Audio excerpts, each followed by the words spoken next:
Okay, welcome back students. So now we will do some activities. Okay.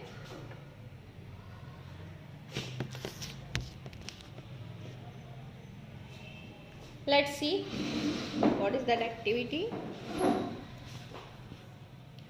So we have already learned the contact force. In that we have discussed about the muscular force and friction force. Now we will see the magnetic force. So for that you have to, this is your nail, this is from iron and this is my magnet. So what I can do, just see, I can just change the position without touching it. See. Okay. Next, without touching I can just lift this. So which force is this? So this is your magnetic force. In that magnetic force, it is not necessary that both the objects should be in contact with each other. Okay. See. So we have seen the various kind of magnet. Okay. Cylindrical magnet we have. Okay. So this is your magnetic force which can pull this nail without touching it. Okay. So this is your non-contact force.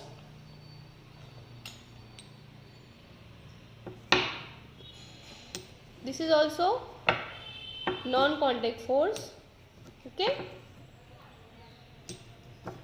So you have seen the various kind of object. See.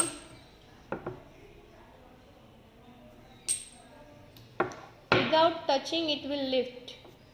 See. Or it can change its direction also. You can observe it. So this is your magnetic force, in which no need both the objects should be in contact. Next we will see electrostatic force. For that what you have to do? You have to take some piece of paper and let's see how we can just do this activity. You have to rub your scale on your hair. So electrostatic powers generate. Let's see, I am just rubbing. See, you can see the movement in the paper and paper already stick to the scale. So which force it is? When you rub scale with your hand, what happened? That electrostatic force generated on the scale due to the friction. Okay, so what happened? It will just lift the piece of paper. You can observe it.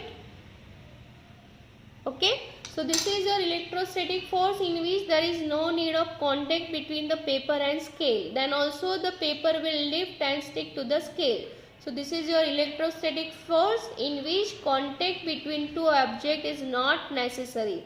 So this is your non-contact force. So we have seen two non-contact force. First one is magnetic force and second one is electrostatic force. Now the third one is your gravitational force. Due to the gravitational force, we are able to walk on the earth. Okay, that in the earth there is a gravitational force, and due to that force, whatever object you are lifting up, it will come down just because of that gravitational force. It will not go up in the sky. When you throw a ball in the air, what happen? It will come down. Without applying any kind of force, it will come down. Why? Just because of the gravitational force of the earth, that object will comes down on the ground itself. You throw any object, it will obviously comes down. Okay, just because of the gravitational force. This we will discuss in detail in the next video. Thank you.